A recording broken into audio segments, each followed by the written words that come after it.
Bagaimana jika motong kambing sudah hampir 1 jam, kambingnya tak mati-mati? Pertama, memotong itu ada ilmunya. Yang putus itu 2 urat, 1 urat makan, 1 urat nafas. Besar kemungkinan kalau begini indikasinya, urat makannya putus, urat nafas tak putus. Kalau urat nafas tak putus, ketika dibuka tali sapi, sapinya tegak maju. Kok bisa tegak Pak? Ini nampaknya diganggu jin. Mesti kita ruqyah sapinya ini. Kata jin, aku sedang manusia aja tak terganggu-ganggu saking banyaknya, apalagi kambing gitu dia. Makanya perlu motong. Ada orang keberaniannya luar biasa, tapi ilmu motong tak ada. Ada ilmu motongnya ada, tapi tak berani. Begitu melihat darah banyak, berkunang-kunang, sapi tak mati, dia pingsan.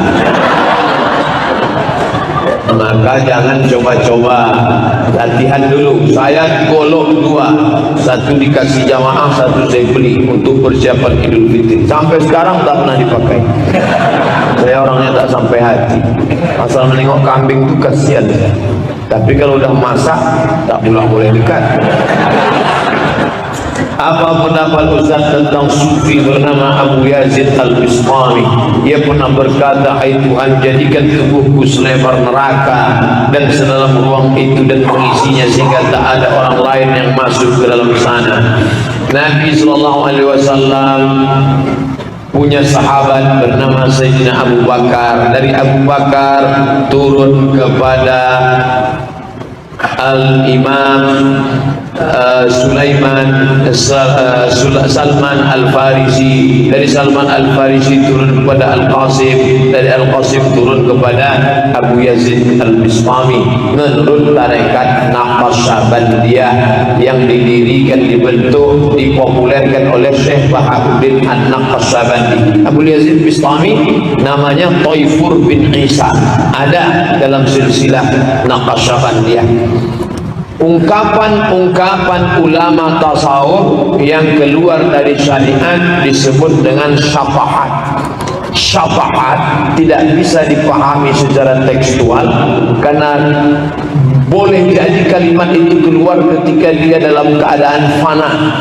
Fana bukan bersatu dengan Allah SWT, seperti garam yang dimasukkan ke dalam air lalu dikacau, garamnya tak kelihatan tapi rasanya ada.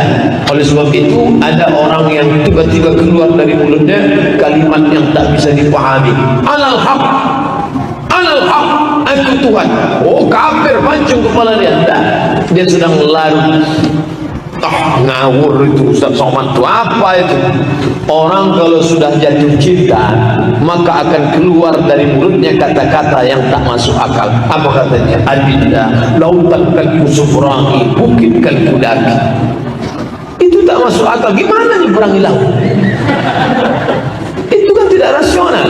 Orang kalau sudah jatuh cinta maka keluar kata-kata yang tak lagi rasional. Apa kata dia? Adinda 50.000 tahun, 1.000 tahun akan nanti kau selamanya. 1.000 tahun kata dia, 63 aja waktu. Kalau cinta kepada manusia begitulah syatahatnya, apalagi cinta kepada Allah Subhanahu wa Ta'ala. Jadi ungkapan orang jatuh cinta tidak bisa dipahami secara tekstual. Itulah mengapa perempuan banyak terpukau, karena perempuan tak tahan mendengar kata-kata, dan laki-laki pula suka mengobrol kata-kata. Apa pendapat Ustaz dengan sering diadakannya acara reuni SMP SMA yang sering membuat rumah tangga berantakan? CLBK, Cintolamo bersemi kembali. Banyak acara reuni berakhir tragis, bahkan ada istri dibacok oleh suami karena istri telepon-teleponan. Tentu ya, 20 tahun yang lalu tidak dapat karena laki-laki itu susah, bawaannya ke kampus bawa pesing. Setelah 20 tahun berhasil berjumpa dengan istri orang yang 20 tahun lagi pernah dirindukan. Mungkin fisiknya sudah berubah, tapi hatinya tak pernah berubah. Begitu dia lihat, kenangan lama terwujud kembali. Dulu mau menjumpainya payah, sekarang sudah tahu nomornya, tinggal call segala macam. Masalah tempat hotel tidak pernah bertanya, yang kamu bawa istri kamu apa istri orang. Maka iman mesti kuat. Kalau reuni itu hanya mendatangkan malapetaka, stop, tak usah buat lagi.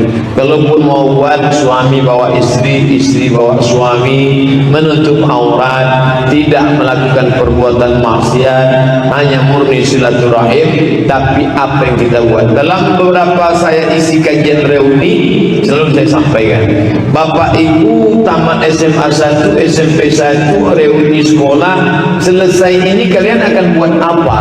Apakah kalian hanya miss-callan, telepon-teleponan, buat grup, kakak, kiki, kuku, selesai? Mau sampai kemana? Tapi kalau reuni, ketemu setelah tamat 20 tahun, ya, kamu punya apa? Aku punya tanah. Oke, kamu punya apa? Aku punya semen. Kamu punya apa? Ayo kita buat 3 lokal. Lokal A, lokal B, lokal C. Kita sudah menyelamatkan 30 anak. Itu terakhir selama saya waktu acara reuni salah satu jamaah kita. Bapak Ibu yang punya tanah, punya semen, punya batu, buatkan 3 lokal. Anda sudah menyelamatkan 90 anak umat Islam. Kelas 1 30 orang, kelas 2 30 orang, kelas 3 30 orang. Apa mau dibuat? Kami mau buat namanya SMP IT Semansa, Sekolah Menengah Atas 1.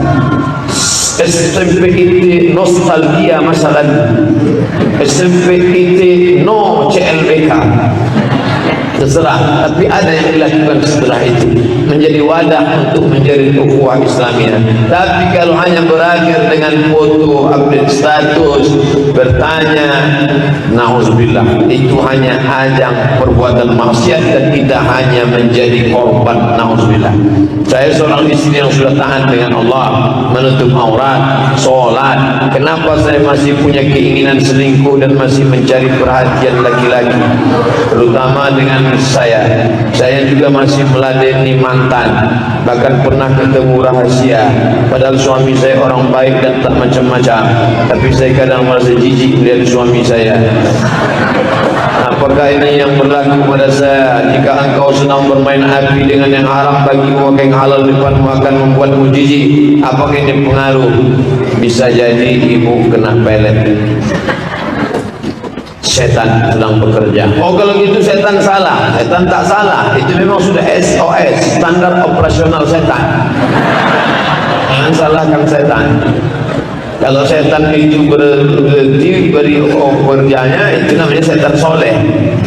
Oleh sebab itu maka kita diajarkan sebelum tidur malam baca qul huwallahu 3 kali, qul a'udzu falaq, qul a'udzu nas, al-fatihah, ayat kursi, pangkal al-baqarah 3 ayat, ujung al-baqarah 3 ayat, pangkal al-baqarah 5 ayat, ujung al-baqarah 3 ayat. Ditiupkan ke telapak tangan, disapukan ke muka, ke kepala, ke badan, ditiupkan ke air, airnya diminum,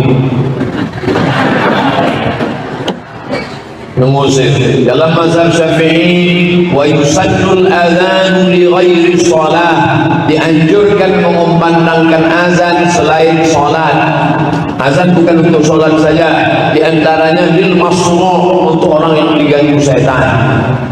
Bisikan ke telinga. Bapak yang istrinya suka selingkuh, azan ke telinga ibu. Allahu Akbar, Allahu Akbar. Lari setan-setan.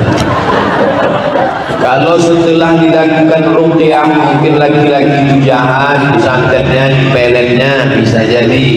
Kalau setelah melakukan ruqyah ternyata tidak, berarti memang bawaan dia gatal. Jadi kadang kita kasihan juga nengok setan. Kata setan, aku tak ada menggoda dia. Dia yang memang begitu dari gadisnya dulu. Dipersek dulu. Ini semua itu bisa dikendalikan. Fa amma man khafa maqama rabbih, siapa yang takut kepada Allah, wa nahan nafsa 'anil hawa, menahan hawa nafsunya, fa innal jannata hiyal ma'wa. Kenapa orang masuk surga? Karena menahan hawa nafsu. Kenapa menahan hawa nafsu? Karena takut kepada Allah. Kupesankan kepada kalian perempuan-perempuan yang berselingkuh, takutlah kepada Allah. Kupesankan kepada perempuan-perempuan yang menganggap suaminya jijik, jelek, buruk, busuk, hitam, pendek, takutlah kepada Allah. Innahu jannatuki wa naruki, sesungguhnya suamimu itu bisa menjadi surga dan bisa juga menjadi nerakamu. Lau kuntu amiran ahadan ala ayyasjuda ala ahadin, kalaulah boleh manusia sujud kepada manusia, pastilah memerintahkan istri bersujud kepada suami. Tapi suami pula jangan mentang-mentang merasa aku hebat, aku perkasa. Hai istriku, mari, semua surat tanah milik aku, surgamu buat tapak kaki. Ini pun tak betul. Makanya yang gadis-gadis yang belum menikah, carilah laki-laki itu dua. Idza ja'akum man tardawna dinahu wa khuluquhu, kalau datang laki-laki meminang anakmu, meminang adikmu, kau pandang dua, din agamanya, wa khuluquhu akhlaknya, fazawwijuhu, nikahkanlah dia. Illa taf'alu takun fitnatun fil ardi wa fasadun 'arid, kalau itu tak kau lakukan akan terjadi kerusakan dan fitnah yang sangat dahsyat, sangat besar. Nauzubillah. Saya masih awam mau bertanya, kenapa setiap imam punya mazhab berbeda, padahal cuma satu tuntunan kita, yaitu Nabi Muhammad sallallahu alaihi wasallam. Mazhab Syafi'i, wudu, ambil air, jadi di kamar mandi ambil air, dah cukup. Datang kawan saya orang Muhammadiyah, diambilnya air basah.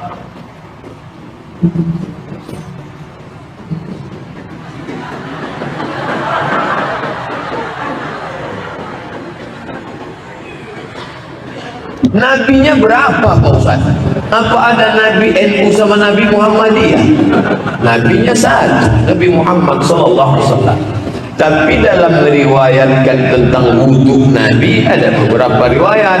Riwayat pertama, walam yanqud imamatahu, Nabi tidak membuka sorbannya. Habib Mahdi pakai sorban. Sorban itu dari mana? Dari Nabi. Hadis tentang Nabi bersorban, walam yanqud imamatahu, Nabi tidak membuka sorbannya. Nabi berwudu tidak buka sorban, artinya dia bersorban waktu wudu dan waktu sholat. Bersorban.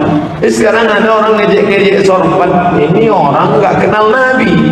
Baca kitab Asy-Syama'il Al-Muhammadiyah ditulis oleh Imam Abu Isa At-Tirmidzi, Ibnu Thawrah At-Tirmidzi, meninggal tahun 275, dalam kitab Asy-Syama'il Al-Muhammadiyah. Wa 'ala ra'sihi imamatun sauda, Nabi masuk ke kota Makkah, di atas kepalanya ada sorban warna hitam. Ada sorban dia warna hitam, ada warna hijau, ada warna putih. Nabi berwudu, sorban tak dia buka. Gimana berwudu tak buka sorban? Kena rambutnya yang besar. Nabi rambut sini sampai ke mana? Rambut dipotong di sini. Panjang rambut Nabi sampai ke mana? Dipotong di sini. Kenapa tebal rambutnya? Kata Syekh Usama Mansi Al-Hasani, 3 lapis penutup kepala Nabi. Pertama rambutnya tutup. Yang kedua kolan suah, topi. Yang ketiga sorban. 3 lapis, karena cahaya matahari terik waktu naik onta, maka 3 lapis menutup kepala Nabi. Hanya sedikit saja kena. Itulah dalil mazhab Syafi'i, sedikit saja kena cukup. Sedangkan Hanafi dia pakai hadis Nabi membasahi tapak tangannya, dimasukkannya ke celah-celah sorbannya. Itulah dalil berwudu dalam mazhab Hanafi mesti 1/4 kepala basah, karena kepala ini dibagi 4, 1, 2, 3, 4, 1/4 kepala mesti basah Hanafi. Sedangkan Maliki dia pakai hadis Nabi mengusap kepala 1 kali, riwayat Utsman bin Affan. Kalau kalian mau melihat wuduku, kata Utsman, ambil bejana berisi air. Utsman menunjukkan mengusap kepala 1 kali, ke depan, ke belakang, sampai ke telinga. Air kepala dengan air telinga saja. Muhammadiyah dia pakai riwayat ini. NU Perti dia pakai riwayat ini. Maka selama masih ahli sunnah wal jamaah tak boleh menyalahkan. Ustaz pakai yang mana? Saya pakai riwayat Abu Hurairah. Air kepala lain, air telinga lain. Tapi ketika saya berwudu dengan cara itu di kampungnya orang Maliki, Maliki pakai semua. Orang Maliki yang gak ngerti mazhab Syafi'i komplain nengok saya wudu di pasar Maroko. Saya sedang belanja ke pasar, masuk waktu asar, saya berhenti, saya wudhu, saya ambil air, saya usap. Habis dari sini, oh datang orang Maroko ngomong, la yasih, ini wudhu gak benar dia, gak sah wudhu ente. Saya tak mau lawan, saya diam aja. Saya tengok gayanya dia orang jahil bin Bahlul. Tak berapa lama datang anak muda yang kelihatannya lebih intelektual. Anak muda ini menjelaskan ke dia, hadza min janub syarq Asia. Ini anak ini bukan orang Maroko, dia dari Asia Tenggara. Apa kamu tak tengok hidungnya? Dan mereka di Asia Tenggara sana mazhabnya Syafi'i. Dalam mazhab Syafi'i sedikit saja ini bukan setiap imam kok. Dalam beberapa perkara bisa imam satu pendapat. Makanya ngaji fikih. Quran hadis sudah, akidah akhlak sudah, bahasa Arab sudah, sejarah Islam sudah.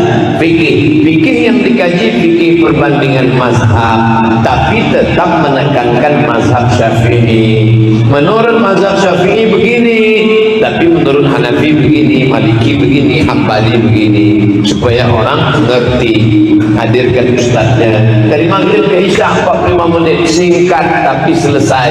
Bapak ibu sekalian, malam ini dari maghrib ke isya 45 menit kita akan bahas satu pembahasan masalah mengusap kepala. Besok satu pembahasan masalah laki-laki perempuan bersentuh batal atau tidak. Besok satu pembahasan, sehingga ada bersilabus. Yang dulu tidak mengenal itu di sekolah, maka dia bisa mengulang kajinya. Utlubul ilma minal mahdi ilal lahdi, tuntutlah ilmu dari buaya hingga ke liang lahat. Apakah wajib bagi setiap muslimin mengikuti bergabung dengan golongan mazhab? Saya sampai sekarang ikut mazhab Syafi'i. Kenapa? Kenapa Ustaz gak langsung aja mengambil ke Quran dan Sunnah? Saya tidak punya ilmu sampai ke situ. Emangnya hafal Quran lengkap dengan hujah dalil qiraatnya, sunnah hadis.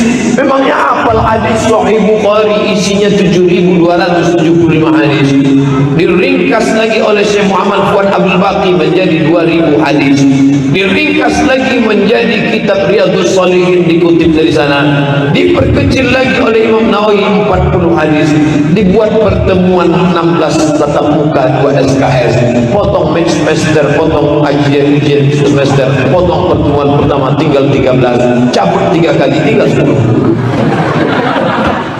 Memang paham mazhab. Coba tengok nama mereka: Imam Abu Zakaria Syaraf An-Nawawi Asy-Syafi'i. Imam Nawawi yang hafal Sahih Muslim, mensyarah Sahih Muslim, di ujung namanya tetap Asy-Syafi'i, tetap ikut Imam Syafi'i. Al-Hafiz Jalaluddin Abdurrahman As-Suyuti meninggal 911, tetap ikut Imam Syafi'i. Padahal Imam Suyuti itu hafiztu mi'atai alf hadis, aku hafal 200.000 hadis, 200.000 hadis di kepalanya, tetap ikut Imam Syafi'i. Ada ustaz yang hafal cuma 2 hadis, itu pun baca matan hilang sanad, baca sanad hilang matan, itu pun nengok laptop mati hadis hilang. mau ngaku kembali ke hadis tanpa ulama, kembali ke Quran dan hadis mengikut pendapat para ulama. Kebetulan ulama itu nulis kitabnya berwarna kuning, disebut kitab kuning. Sampai di Mesir dicetak warna putih, dia nggak mau beli. Sebelum lanjut, jangan lupa dukung terus channel Hijrah Reaction. Terima kasih. Saya nggak mau baca kitab ini. Kenapa warnanya putih? Ini kuning juga mas. Cuman yang di Surabaya percetakannya pakai kertas warna kuning.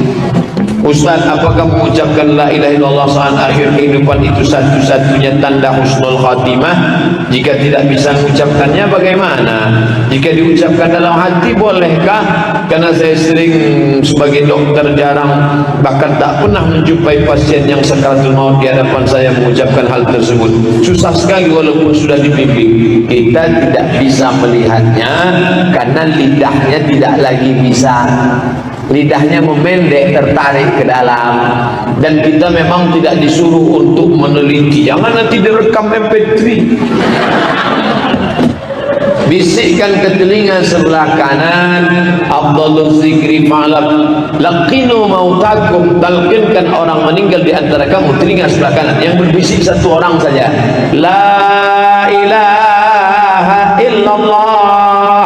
Suaranya sudah tidak keluar, lidahnya pun tak nampak, hanya sekedar terpikir. Tapi kalau dia meracau, mengigau, berapa harga karet sawit dan satu orang, jangan semuanya, satu orang hanya bisik ke sebelah kanan, la ilaha illallah. Tugas kita hanya itu. Apakah dia dapat atau tidak? Uzkuru mahasina mautakum, sebutkanlah yang baik-baik dari orang yang meninggal. Ibu sebagai dokter, ibu tidak hanya sebagai mengobati sakit fisiknya, tapi juga batinnya. Ibu ngerti agama, bagus, mantap. Adik-adik yang ambil fakultas kedokteran, kalian ingin bisikan. Nah, yang lain bacakan. Idza quri'a fi amrin asir, kalau dibacakan pada perkara yang sulit, illa yassarahullah, dimudahkan Allah. Baca apa? Yang lain baca surat Yasin. Buka tafsir Ibnu Katsir, ahli hadis, Imam Abul Fida Ismail Ibnu Katsir dalam tafsir Al-Qur'anil Azim di muqaddimah surat Yasin. Kalau ada orang mau sakaratul maut, untuk meringankan dia, maka baca surat Yasin. Ada istrinya yang sudah mau menggas, sudah mau nangis. Bismillahirrahmanirrahim. Yasin wal Qur'anil Hakim, innaka laminal mursalin ala siratin mustaqim. Suruh dia baca Yasin. Di mana anak kamu sekolah? Bagus sekali suaranya. Itu sekolah Al-Azhar cabang Kairo yang di Lembang.